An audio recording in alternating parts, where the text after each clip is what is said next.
My name is Emily Wold. I was lucky enough to be part of both Montana Shakes and the Montana Shakespeare in the Park Summer Tour in 2018.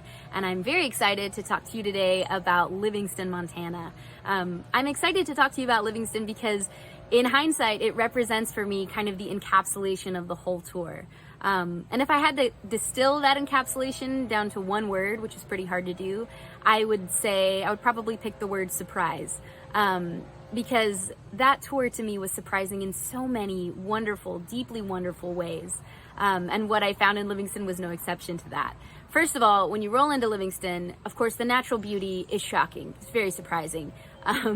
Because you roll in and it's on the Yellowstone River. And I know that at that point in the tour, I really shouldn't have been surprised by a town that beautiful. But still, it never ceased to amaze me every time we would roll into a new town on tour that every place is so uniquely its own and yet shares this incredible beauty with the mountains and the rivers. And so that, of course, was the first thing that to me that was just beautiful, to get to look at the river and the beautiful downtown area. It was just so wonderful to continue to be surprised in that way. But I think the most significant thing about Livingston in my mind was the people that are there. This town is chock full of artists and makers and storytellers. Though it is a small town like the town I'm from here in Arkansas, it is populated by an incredible number of incredibly gifted people, whether you're talking about visual art or the incredible theatrical events that happen at places like the Shane Center. The town is just so full of gifted, talented people. And that can be a little intimidating when you roll into town to perform as an artist, as an actor.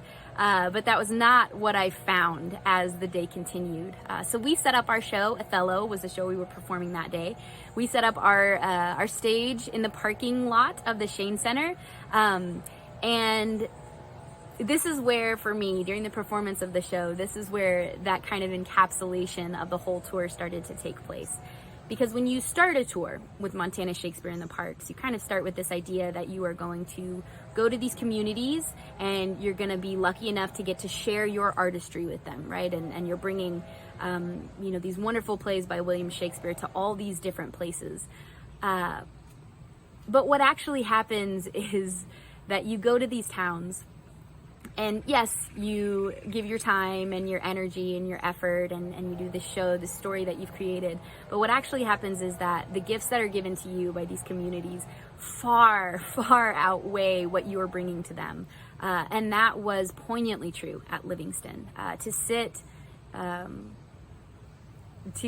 up the stage and then to watch the people in the audience and to feel back from them, from these artists and makers who are incredibly gifted, to feel their support and their immediate and full-hearted sense of collaboration with you as you share something with them. That is the real gift of Livingston. And to have so many people honor your work by coming and supporting and feeding you. Shout out to Yvonne and Dave who fed us that day. To support their community and support you as you try to share something with their community. And to feel reflected back at you as you're working on stage to tell this story, to feel reflected back at you, the hearts of all of these artists and community members and incredibly gifted people. That is Livingston, and that is Montana Shakespeare in the Parks. So it was this beautiful time of feeling so supported by this incredible community of artists. And of course, afterwards we ate in the Shane Center. And I have a memory from that moment too that really sticks with me as I look back on it. We had just come to the end of the day, end of the tour. You're tired, but your heart is so full. And there was a piano in the Shane Center, and a couple of my tour members started playing the piano, singing songs. And, it was just filling this beautiful, beautiful space. The Shane Center is incredible. And the work that they do in Livingston is incredible. To hear those songs and to feel that energy, that love fill this space I just felt like listening in that moment, this is it. This is what this tour is. You come to a place believing that you're there to give something, but what you actually receive is this incredible sense of support and love, and you become family with these towns, though you're only there for 1 day or 2 days, 3 days tops. For us, we were only in Livingston for a day, but we had absorbed from this place so much artistic energy, so much beauty and support, that even at the end of a long day of tour, even at the end of a long tour, we had something to give back. You know, this song was filling the air, and this energy and this excitement. And that was truly such a surprise and such a gift. So that's really what sticks out in my mind when I think about Livingston. And when I think about all of Montana Shakespeare in the Parks, the whole tour.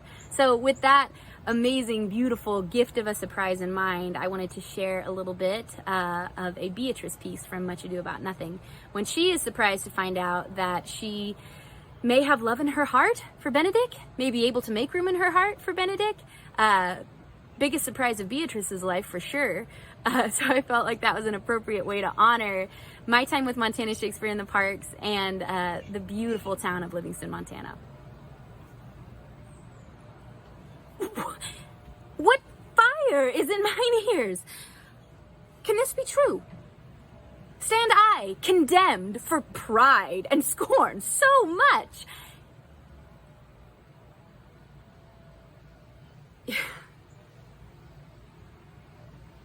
Contempt, farewell, and maiden pride, adieu. No glory lives behind the back of such. And Benedick, love on. I will requite thee, taming my wild heart to thy loving hand. If thou dost love, my kindness shall incite thee to bind our loves up in a holy band. For others say thou dost deserve, and I believe it better than reportingly. Thanks, y'all.